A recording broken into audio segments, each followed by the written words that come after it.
Hello everyone, welcome to brain mindia. আজকে আমরা আলোচনা করব রিউমাটয়েড আর্থারাইটিস নিয়ে। আমাদের স্টুডিওতে উপস্থিত আছেন বিশিষ্ট নিউরোসাইকিয়াট্রিস্ট ডক্টর জাকির হোসেন লস্কর মহাশয়। ডাক্তারবাবু, আপনাকে স্বাগত। দর্শক বন্ধুরা, আজকে আমরা আলোচনা করব রিউমাটয়েড আর্থারাইটিস নিয়ে। ডাক্তারবাবুর কাছ থেকে জেনে নেব এর সমস্ত কিছু তথ্য, কিভাবে এটা হলে আমরা বুঝতে পারি এবং কিভাবে এর প্রতিকার করা সম্ভব হয় ইত্যাদি বিভিন্ন তথ্য আমরা আর আজকের আলোচনা থেকে জানতে পারবো। ডাক্তারবাবু, আপনি আমাদের একটু বলুন যে রিউমাটয়েড আর্থারাইটিস কি? আসলে এটা একটা জয়েন্টের রোগ। আচ্ছা, মানে অস্থিসন্ধির রোগ বলি আমরা। তো রিউমাটয়েড আর্থ্রাইটিস ছাড়াও অস্টিও আর্থ্রাইটিস আছে, অস্টিওপোরোসিস আছে, গাউট আছে, অনেক ধরনের ছোট ছোট বড় জয়েন্টের পেন আছে। তো আজকের আপনি প্রসঙ্গ রেখেছেন রিউমাটয়েড আর্থ্রাইটিস, আমরা আলোচনা সেখানেই সীমাবদ্ধ রাখবো। আসলে এটা একটা মানে যখন রোগ হয়ে যায় তখন এটা একটা আর অ্যাকিউট স্টেজ থাকে না, এটা ক্রনিক ডিজিজ একটা, এবং এটা খুব প্রগ্রেসিভ, মানে খুব তাড়াতাড়ি আস্তে আস্তে। প্রগ্রেসিভ কথাটার মানে রোগ শুরু হওয়ার পরে খুব তাড়াতাড়ি খারাপ হতে শুরু করে রোগের কন্ডিশন। এবং মনে রাখতে হবে রিউমাটয়েড আর্থ্রাইটিস হচ্ছে অটো ইমিউন ডিজিজ। মানে এটা যেটা তৈরি করে, আমাদের ইনফ্লামেশন তৈরি করে সাইনোভিয়ামে, যে কোনো জয়েন্টের বল অ্যান্ড সকেট জয়েন্ট, তার যে সাইনোভিয়াম থাকে, মানে যেটা আমরা বলি জয়েন্টের লাইনিং, সেই জায়গাটাতে ও ডিফর্মিটিস তৈরি করে, ইনফ্লামেশন তৈরি করে, এবং তখন জয়েন্ট ড্যামেজ হতে শুরু করে, এবং জয়েন্টের সারাউন্ডিং চারপাশের যে এরিয়াগুলো আছে সেই জায়গাগুলোতে ড্যামেজ হতে শুরু করে। এবং এটা শুধু জয়েন্টের যন্ত্রণা হয় বা পেন সোয়েলিং হয় তা নয়, এই ডিজিজটা কিন্তু পাশাপাশি আমাদের শরীরের আরও বড় বড় অর্গানগুলোকেও কিন্তু ড্যামেজ করতে শুরু করে। যেমন এটা স্কিন, হার্ট, কিডনি, লাংস এসব জায়গায়ও কিন্তু এফেক্ট হতে শুরু করে। প্রসঙ্গক্রমে আমাদের মনে রাখতে হবে অস্টিও আর্থ্রাইটিসের সাথে রিউমাটয়েড আর্থ্রাইটিসের একটা পার্থক্য আছে। এই অস্টিও আর্থ্রাইটিস এটা হচ্ছে একটা ডিজেনারেটিভ ডিজিজ, আর রিউমাটয়েড আর্থ্রাইটিস হচ্ছে অটো ইমিউন ডিজিজ। তো সেটাকে মনে রাখতে হবে। আর অস্টিও আর্থ্রাইটিসে জয়েন্ট ছিঁড়ে যায়, জয়েন্টের যে অ্যাপোনিউরোসিসগুলো থাকে, চাদরের মতো অংশ, সেগুলো ছিঁড়ে যায়, কিন্তু বেশি সিমটম, বেশি জয়েন্ট ড্যামেজ বা জয়েন্টের পেন, সোয়েলিং, ইনফ্লামেশন এগুলো বেশি থাকে কিন্তু রিউমাটয়েড আর্থ্রাইটিসে, জয়েন্ট ফুলে যাওয়ার পাশাপাশি। আচ্ছা, এগুলো আপনি লক্ষণগুলো আমাদের বললেন, তো এগুলো লক্ষণ না, এটা মূলত রোগটা এটাই। কিন্তু লক্ষণ যদি বলেন, মানে কি দেখে বুঝবো যে এটা রিউমাটয়েড আর্থ্রাইটিস, তো জয়েন্ট পেইন এবং সোয়েলিং এর কথা, তো ফুলে যাওয়ার কথা তো বললাম। মানে যে জয়েন্টে অ্যাফেক্টেড হয়, অ্যাফেক্টেড জয়েন্টে অনেকগুলো জিনিস ঘটে। মানে চাপ দিলে ব্যথা হয়, টেন্ডারনেস থাকে, ওয়ার্ম, গরম হয়ে যায় এবং ফুলে যায় অনেকটা। এই সিমটমটা তো থাকেই। পাশাপাশি স্টিফনেস খুব ইম্পর্ট্যান্ট, মানে শক্ত হয়ে যাওয়া। যে জয়েন্টে অ্যাফেক্টেড হয় সেই জয়েন্টের সকালবেলা থেকে মূলত এই অ্যাফেকশনটা, মানে এই স্টিফনেসটা বেশি দেখা দেয়। আস্তে আস্তে এটা কমতে শুরু করে, বিকেলের দিকে গিয়ে আস্তে আস্তে এই স্টিফনেসটা অনেকটা কমে যায়। এই রোগের সঙ্গে যুক্ত থাকে মেন্টাল ফ্যাটিক এবং ফিজিক্যাল, যেটা আমরা বলি উইকনেস, প্রচণ্ড দুর্বলতা থাকে মানুষের। আর কোনো পেশেন্টদের আমরা দেখেছি, এসে যখন পেশেন্ট ক্লিনিকে আমাদের আসেন, তারা বলেন যে জ্বর ভাব থাকে, গায়ে ফিভারের হিস্ট্রি থাকে, এবং এই পেশেন্টদের আস্তে আস্তে ওয়েট লস হতে শুরু করে। অনেকের ক্ষেত্রেই এটা দেখা গেছে। এবং এটাকে একটা সিমেট্রিক্যাল সিমটম ডিজিজ বলি আমরা। মানে যদি কারোর হাঁটুতে রিউমাটয়েড আর্থ্রাইটিস ধরা পড়ে তাহলে দুটো হাঁটুতেই হবে। যদি কোনো শোল্ডার জয়েন্টে হয় তাহলে দুটো শোল্ডার জয়েন্টই হবে। কম্পারিজন অস্টিও আর্থ্রাইটিসের সাথে, অস্টিও আর্থ্রাইটিস কিন্তু একটা জয়েন্টে হতে পারে, মানে একটা হাঁটুতে হয়েছে ডান দিকে, বাঁ দিকটা একদম ঠিকঠাক আছে, এটা হতে পারে। এটা দিয়েও ডিফারেন্সিয়াল ডায়াগনোসিস করা যায় যেটা হচ্ছে রিউমাটয়েড আর্থ্রাইটিস। আচ্ছা, তো এগুলো মোটামুটি লক্ষণ রিউমাটয়েড আর্থ্রাইটিসের। তো এরপরে যদি আপনি আমাদেরকে একটু বলেন যে এর কারণগুলো কি, মানে রিউমাটয়েড আর্থ্রাইটিস কেন হয়, কি কারণে হয়? আসলে এটা যেহেতু অটো ইমিউন ডিজিজ, তো ফলে একটা অটো অ্যান্টিবডি তৈরি হয় বডিতে, এবং সেটা মূলত রিউমাটয়েড ফ্যাক্টর হিসেবেই থাকে।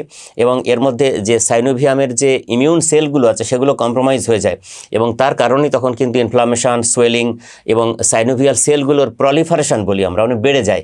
বেড়ে গেলে ওই এরিয়াগুলোতে চাপ দিতে শুরু করে, তার কারণেই ব্যথা, যন্ত্রণা, ফুলে যাওয়া ভাব, টেন্ডারনেস এগুলো সব চলে আসে। এছাড়াও আমরা আরেকটা কারণ বা এটিওলজির কথা আমরা বলি, যেটাকে বলি আমরা যে জেনেটিক সাসেপ্টেবিলিটি। মানে ফ্যামিলিতে কারোর যদি এই রোগের হিস্ট্রি থাকে তাহলে অন্য মেম্বারদেরও কারোর কম বয়সী মেম্বারদেরও কারোর এই রিউমাটয়েড আর্থ্রাইটিসের লক্ষণ দেখা দিতে পারে, তাদের অনেক কিছু হতে পারে আস্তে আস্তে, এই রোগের অনেক লক্ষণ তাদের দেখা দিতে পারে। আর এনভায়রনমেন্টাল ট্রিগার তো সবসময় থাকে, মানে বিশেষভাবে যারা নেশাসক্ত, যারা স্মোকিং করেন তাদের এই রোগ হওয়ার সম্ভাবনা প্রবল, যারা বিভিন্ন ধরনের রেডিয়েশন ইনফেকশনে এক্সপোজারে থাকেন, এমন কর্মস্থল আছে না অনেক, সেখানে যারা থাকেন তাদের কিন্তু এই রোগ হওয়ার প্রবণতা দেখা যায়। আমরা যেসব পেশেন্ট দেখি মূলত সেই ধরনের অকুপেশনাল হ্যাজার্ডস বলি, সেই সব কারণেই এসেছেন, এমন সংখ্যায় মূলত বেশি দেখি। আর এটা একটা লাইফস্টাইল ডিজিজ, মানে লাইফস্টাইল যারা ঠিকঠাক মডিফাই করেন না, মানে হেলদি খাবার দাবার নেই, ঘুম ঠিক নেই, পর্যাপ্ত পরিমাণে ঘুম নেই এবং শরীরচর্চা করেন না, এক্সারসাইজ করেন না, তাদেরই কিন্তু মূলত এই রোগ হয়।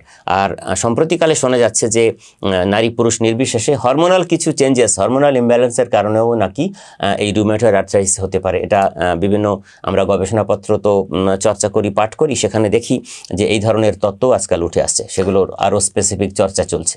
আচ্ছা, আপনি যেটা বললেন যে এটা লাইফস্টাইল ডিজিজ এবং বিভিন্ন রকমের নেশা থেকেও এই রিউমাটয়েড আর্থ্রাইটিস হতে পারে, মানে নেশাসক্ত যারা তাদের এই হওয়ার প্রবণতা অনেক বেশি, প্রবণতাটা বেশি।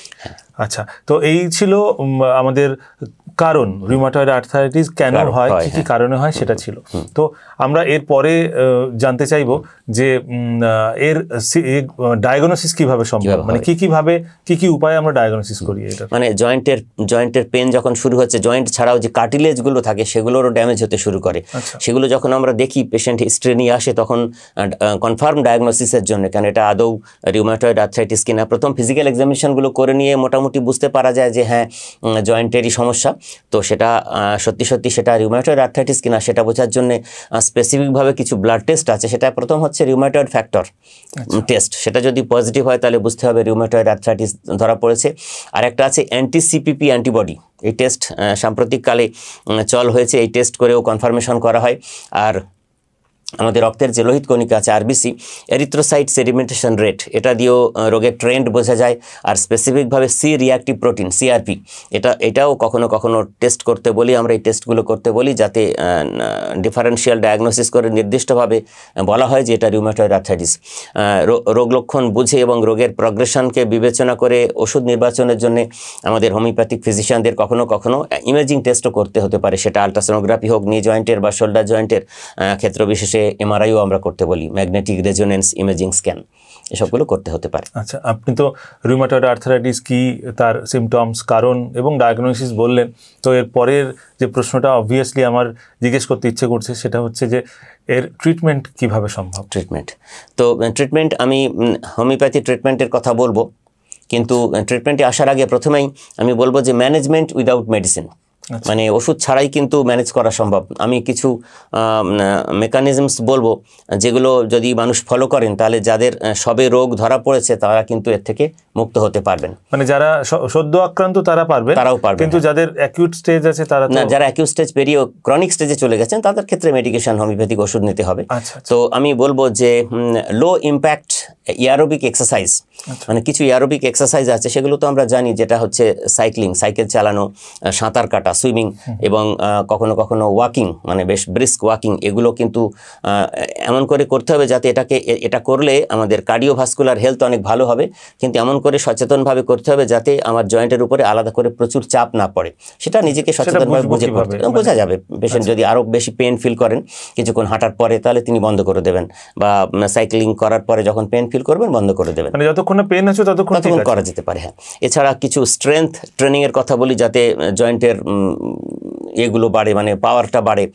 ফ্লেক্সিবিলিটি এক্সারসাইজ, মানে যোগা সবসময় ফ্লেক্সিবল করে, এবং রেঞ্জ অফ মোশন কিছু এক্সারসাইজ আছে সেগুলো উচিত, কিন্তু মানে আমরা ফিজিক্যাল থেরাপির কথা বলি সেখানে ফিজিওথেরাপিস্টের পরামর্শ নিয়ে করতে হবে।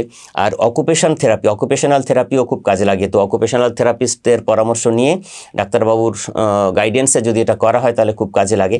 আমি যেমন অকুপেশন থেরাপির কথাতে একটা কথা বলতে পারি, ধরুন একটা লোকের এই ছোট স্মল জয়েন্টের উইকনেস প্রচুর আছে, তো তার দাঁত মাজতে হবে, তো তাকে যদি এমন একটা ব্রাশ দেওয়া হয় যার হ্যান্ডেলটা অনেক বড় মোটা, যাতে গ্রিপ করতে পারেন, তাহলে তার দাঁত মাজাটাও সুন্দর হবে। এরকমভাবে অকুপেশনাল থেরাপিস্টরা এমন অনেক জিনিস ইউজ করেন যেগুলো ঠিকভাবে ব্যবহার করতে পারলে খুব কাজে লাগে।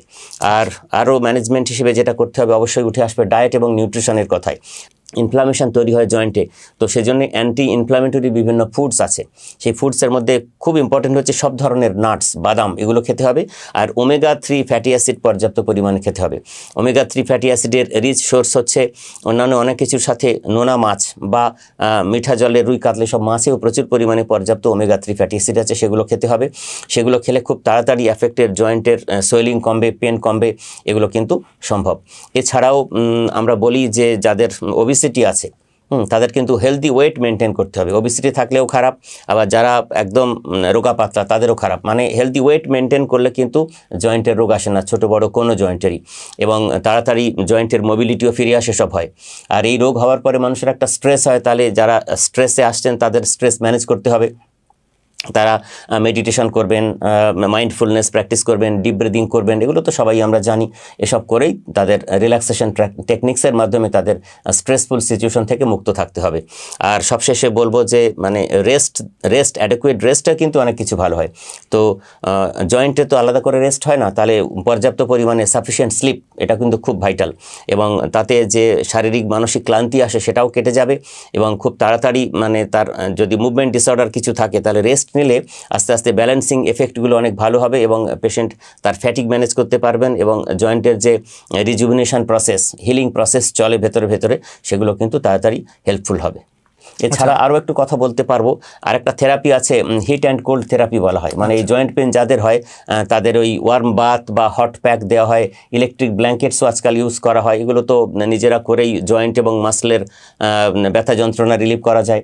অল্টারনেটিভলি কোল্ড ট্রিটমেন্টও দেওয়া যায়, মানে আইস প্যাক অ্যাপ্লাই করা হয় অনেক সময় জয়েন্টের উপরে, তাতে সোয়েলিং এবং পেন কমে। আইস প্যাক তো আমরা স্পোর্টসম্যানদের ইউজ করতে দেখি। এই হিট অ্যান্ড কোল্ড থেরাপি, এটা রিউমাটয়েড আর্থ্রাইটিস এই রোগের ক্ষেত্রেও খুব কাজে লাগে।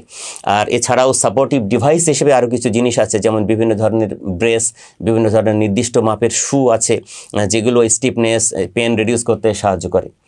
আরও বলবো এখানে ট্রিটমেন্ট তো অনেক পরের স্টেজে আসবে, অল্টারনেটিভ কিছু থেরাপিজ আছে। আকুপাংচার থেরাপিতে কিন্তু রিউমাটয়েড আর্থ্রাইটিস অনেকটা কমানো যায়। ম্যাসাজ থেরাপি, নির্দিষ্টভাবে আর্থ্রাইটিক জয়েন্টগুলোতে ম্যাসাজ কিছু টেকনিক আছে, যারা জেন্টল ম্যাসেজ করেন, যারা এটা করতে পারেন, এটা শিখেছেন, তাদের কাছে যদি এটা করা হয় তাহলে কিন্তু খুব কাজে লাগে। এছাড়া লাইফস্টাইল ম্যানেজমেন্ট করতে হবে, মানে স্মোকিং খুব ইম্পর্টেন্ট একটা কজ, তাহলে স্মোকিং ছাড়তে হবে সঙ্গে সঙ্গে। এবং স্মোকিং থাকলে কিন্তু এটাকে বলে যে ডিজিজ কন্ডিশনটাকে বাড়িয়ে দেয়, এক্সাসারবেট করে, সেটা কখনো করা চলবে না। আর অ্যালকোহল একদমই ছেড়ে দিতে হবে। এগুলো করে যদি মানুষ হেলদি লাইফস্টাইল মেনটেন করে, তাহলে কিন্তু যদি যাদের সদ্য ধরা পড়েছে অ্যাকিউট স্টেজে, তাদের এই রোগ থেকে তাড়াতাড়ি মুক্তি মিলবে, হয়তো ডাক্তারবাবুর কাছে যেতেও হবে না। আচ্ছা, আপনি তো ম্যানেজমেন্টের কথা বললেন, এটা খুব ভালো একটা ব্যাপার। তো আমি এখান থেকে আপনার যে ম্যানেজমেন্ট সংক্রান্ত যে কথাগুলো বললেন, সেটা শুনতে শুনতে আমার দুটো জিনিসের কথা মনে হলো। একটা প্রশ্ন হচ্ছে যে যাদের ওভারওয়েট আছে, অনেক মানুষেরই আজকাল ওভারওয়েট আছে, বিশেষ করে বয়স্ক একটা মানে বয়সের পরে কিন্তু একটা ওভারওয়েট হওয়ার টেন্ডেন্সি থাকে। তো ওভারওয়েট যারা, তাদের কি রিউমাটয়েড আর্থ্রাইটিস হওয়ার প্রবণতা বেড়ে যায়? ওভারওয়েট থেকে মানে যেহেতু জয়েন্টের তো জয়েন্টের উপরে যদি অতিরিক্ত চাপ পড়ে, স্ট্রেস হয়, জয়েন্ট টেনশন হয়, তাহলে তাদের কিন্তু রোগ লক্ষণ বাড়বে। ওই জন্য এটা প্রগ্রেসিভ ডিজিজ বলে। ওবেস পিপলদের কিন্তু সমস্যা বাড়ে, মানে রোগ লক্ষণ অ্যাগ্রাভেট করে কন্ডিশন। আচ্ছা, আর যেহেতু এটা একটা মানে ইট লিডস টু মানে একটা বড় প্রবলেম, হ্যাঁ, যেহেতু এর থেকে অনেক কিছু হতে পারে, সেই জন্য মানে এমনটা কি করা উচিত যে যারা আপনি ম্যানেজমেন্টের জন্য যা যা বললেন, যে বিভিন্ন রকমের এক্সারসাইজ বা ডায়েট কন্ট্রোল করা, এগুলোর জন্য কি কোনো বিশেষজ্ঞ? হ্যাঁ, ওই যে বললাম যে মানে যদি ফিজিক্যাল থেরাপি নিতে হয় তাহলে ফিজিওথেরাপিস্টের পরামর্শ নিতে হবে, অবশ্যই ডায়েটিশিয়ান, নিউট্রিশনিস্টের কাছে যেতে হবে। অকুপেশনাল থেরাপি নিলে অকুপেশনিস্ট, অ্যাকচুয়ালি কি হয় না, আমাদের শুধু এই রোগ বলে না, আমরা এমনই যে আমরা রোগ হলে ডাক্তারবাবুর কাছে যাই, কিন্তু মানে রোগ প্রতিরোধের জন্যে আমাদের কেমন ডায়েট হওয়া দরকার, আমরা কখনো সারা বছরে একবারও ডায়েটিশিয়ান বা নিউট্রিশনিস্টের কাছে যাই না, এটা আমাদের দুর্ভাগ্য। মানে এই সচেতনতা খুব দরকার, তাই না? তো এগুলো করতে হবে। আর আপনি যেটা বললেন যে ট্রিটমেন্ট কি হবে যদি সত্যিই ক্রনিক স্টেজে চলে যায় রিউমাটয়েড আর্থ্রাইটিস, ট্রিটমেন্ট কি হবে? হোমিওপ্যাথিতে আজ 23-24 বছর প্র্যাকটিস করছি, প্রচুর মানুষ আসেন, তো খুব সফলভাবে এর চিকিৎসা আছে হোমিওপ্যাথিতে। তো আমি একটু গাইডেন্সের জন্য কয়েকটা মেডিসিনের কথা বলবো, যেগুলো ব্যবহার করে আমি খুব বেশি ফল পাই। সেটা হচ্ছে কনস্টিটিউশনাল মেডিসিন হিসেবে লিডাম পালস্টার 1M এবং স্যাঙ্গুইনারিয়া ক্যানাডিনসিস 1M, এই দুটি ওষুধ আমি ব্যবহার করে খুব ভালো ফল পাই। এই দুটো মেডিসিনের একটা করে ডোজ সপ্তাহে একদিন করে 3 মাস ফলো করলে খুব তাড়াতাড়ি এই রোগকে কন্ট্রোল করা সম্ভব হবে। আর অ্যাকিউট স্টেজের পেন রিলিভ করার জন্য কমপ্লিমেন্টারি মেডিসিন হিসেবে কলচিকাম 200 ওষুধটা ব্যবহার করা হয়। এটার একটা করে ডোজ প্রতিদিন 1 সপ্তাহ 2 সপ্তাহ নেওয়া যেতে পারে। পাশাপাশি যাদের অ্যাডভান্স স্টেজের রিউমাটয়েড আর্থ্রাইটিস, যাদের মুভমেন্ট ডিসঅর্ডার চলে এসছে, চলাফেরা করতে খুব অসুবিধা হচ্ছে, তাদের ইমিডিয়েট রিলিফের জন্য অ্যাক্টিয়াস পাইকেটা বলে একটি মাদার টিংচার আছে, যেটি খুব কাজে লাগে। ওষুধটির মাদার টিংচার 25 ফোঁটা করে সামান্য জলে মিশিয়ে দিনে 2 বার করে খেলে 1 সপ্তাহ 2 সপ্তাহের মধ্যে কিন্তু খুব তাড়াতাড়ি ফল মেলে। জয়েন্ট পেন, সোয়েলিং, ইনফ্লামেশন কমে যায়। আর খুব অ্যাডভান্স স্টেজে যাদের, বিশেষত বয়স্কদের ক্ষেত্রে, একটা ট্রাইচুরেশন লিথিয়াম কার্বনিকাম 3x এই ওষুধটি খুব ব্রিলিয়ান্টলি কাজ করে। এইগুলো মানে কনস্টিটিউশনাল মেডিসিনের সাথে থেরাপিউটিক ডোজেস ঠিকঠাক অ্যাপ্লিকেশন করে যদি প্রেসক্রিপশন করা হয়, তো ইমিডিয়েট এই রোগ থেকে উপশম মেলে এবং আস্তে আস্তে 4-6 মাসের চিকিৎসায় এই রোগ অনেকাংশে নিয়ন্ত্রণ করে নেওয়া সম্ভব হয়। আচ্ছা, আপনি তো ওষুধের কথা বললেন, তো এই আপনার পরামর্শ অনুযায়ী কেউ যদি ওষুধ খাওয়া শুরু করে দেয়, সেটা কি ঠিক হবে? না, কখনোই সেলফ মেডিকেশন আমরা এন্টারটেন করি না, কখনোই না। আপনি আপনার নিজের ফ্যামিলি ফিজিশিয়ান বা এই চিকিৎসায় পারদর্শী বিশেষজ্ঞ হোমিওপ্যাথি ডাক্তারবাবুর কাছে যাবেন এবং তার একান্ত পরামর্শক্রমে ওষুধপত্র খাবেন। আমি বিশেষ করে জোর দেব, আপনার স্বাস্থ্য আপনার হাতে। তো আপনি যদি এই ম্যানেজমেন্ট উইদাউট মেডিসিন এই পার্টটা বিশেষ করে ফলো করেন, দেখবেন আপনার ডাক্তারবাবুর কাছে মাসে মাসে ছুটতে হবে না। ঠিক, আমরা কেউ চাই না যে ওষুধ খেয়ে বেঁচে থাকি আমরা, তাই না? তো রোগ প্রতিরোধই হচ্ছে সবচেয়ে বড় ঠিক পদ্ধতি হওয়া উচিত। তো শুনলেন ডাক্তারবাবুর পরামর্শ, উনি জোর দিলেন কিভাবে ওষুধ ছাড়া ম্যানেজমেন্ট করা সম্ভব রিউমাটয়েড আর্থারাইটিসকে, এবং তার সাথে সাথে উনি এটাও বললেন যে অবশ্যই ডাক্তারবাবুদের পরামর্শ মতো আপনারা ওষুধ খাবেন। ডাক্তারবাবুর সাথে পরামর্শ না করে কিন্তু কখনোই ওষুধ আপনারা খাবেন না। তো আজকের আলোচনায় আমরা জানতে পারলাম রিউমাটয়েড আর্থারাইটিস সম্পর্কে অনেক তথ্য এবং তার কিভাবে প্রতিকার সম্ভব এবং কিভাবে ট্রিটমেন্ট করা হয় হোমিওপ্যাথিতে, সেগুলো নিয়ে আলোচনা করলেন বিশিষ্ট নিউরোসাইকিয়াট্রিস্ট ডক্টর জাকির হোসেন লস্কর মহাশয়। আজকের আলোচনা এখানেই শেষ করলাম। আপনারা সবাই খুব ভালো থাকবেন। নমস্কার।